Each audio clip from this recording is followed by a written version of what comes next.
ప్రారంభిద్దాం. అందరూ కూర్చోండి. ఈరోజు ఒక ముఖ్యమైన విషయాన్ని తెలుసుకుందాం. సార్, నా ఫోన్లో కెమెరా ఆన్ చేస్తాను. ఒక రీల్ చేద్దాం. ట్రెండింగ్ సాంగ్ బ్యాక్గ్రౌండ్లో పెడతా. సూపర్ ఉంటుంది. ఒరే బాలు, క్లాస్ రూమ్లోకి సెల్ ఫోన్ తీసుకురాకూడదు. నువ్వేంటి వాసు బెంచ్ కింద చేతులు పెట్టావు? ఇట్లా ముందుకు వేసుకోంగా కొంచెం. ఏం లేదు సార్, క్లాస్ చెప్పేటప్పుడు ఎనర్జీ కావాలి కదా, అందుకే చిప్స్ తింటూ ఉన్నాను. మీకు కూడా కావాలా సార్? నీకు ఎప్పుడు తిండి కావాలేనా? వద్దు బాబోయ్, మీ ఇద్దరితో పెద్ద సమస్య. రమ్య కనీసం నువ్వైనా బుక్ ఓపెన్ చెయ్యి. నిన్న రాత్రి సెల్ ఫోన్ చూడడం వల్ల నష్టాల గురించి రాశాను సార్. నిన్న రాత్రి సెల్ ఫోన్ చూడడం వల్ల నష్టాల గురించి రాశాను సార్. Very good Ramya.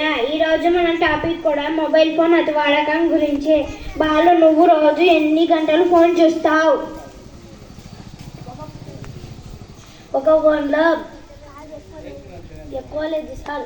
పొద్దున నిద్ర లేచినప్పటి నుండి రాత్రి పడుకునే వరకు మాత్రమే. మధ్యలో తినేటప్పుడు బాత్రూమ్కి పోయినప్పుడు చూస్తాను.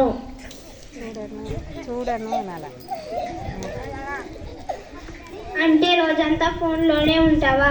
సరే, ఒక చిన్న లెక్క చెప్తా. నీ దగ్గర ఒక ఫోన్ ఉంది, మీ నాన్న నీకు ఇంకో ఫోన్ కొనిచ్చాడు. అప్పుడు నీ దగ్గర ఎన్ని ఫోన్లు ఉంటాయి? సార్, ఒక ఫోన్లో గేమ్ ఆడుతూ ఇంకో ఫోన్లో పిచ్చి పిచ్చి బొమ్మలు చూస్తా. అది కాదురా, నీ టైం మొత్తం వేస్ట్ అవుతుంది. వాసు, నువ్వైనా చెప్పు, రాత్రి ఫోన్ చూస్తే ఏమవుతుంది? ఏం లేదు సార్, కూరలో కరిపాకు కనిపించదు. ఏం తింటున్నామో అర్థం కాదు. నూడిల్స్ గోబీ తింటున్నామే, సెల్లు ఎప్పుడు చూస్తాము సార్. నీకు ఎప్పుడు తిండి కొనలేనా? నూడిల్స్ గోపి కాదురా. రాత్రి ఫోన్ చూస్తే ఏమవుతుందంటే కంటి చూపు తగ్గుతుంది. రేడియేషన్ వల్ల బుర్ర పాడవుతుంది.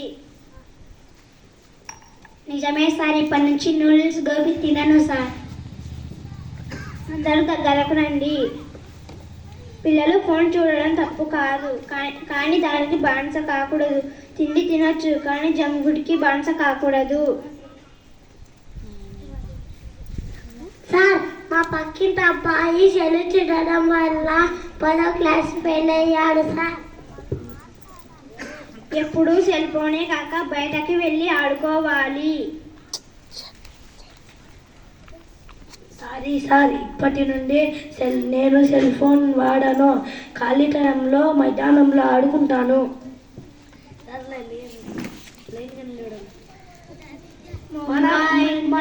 మనందరం మొబైల్ ఫోన్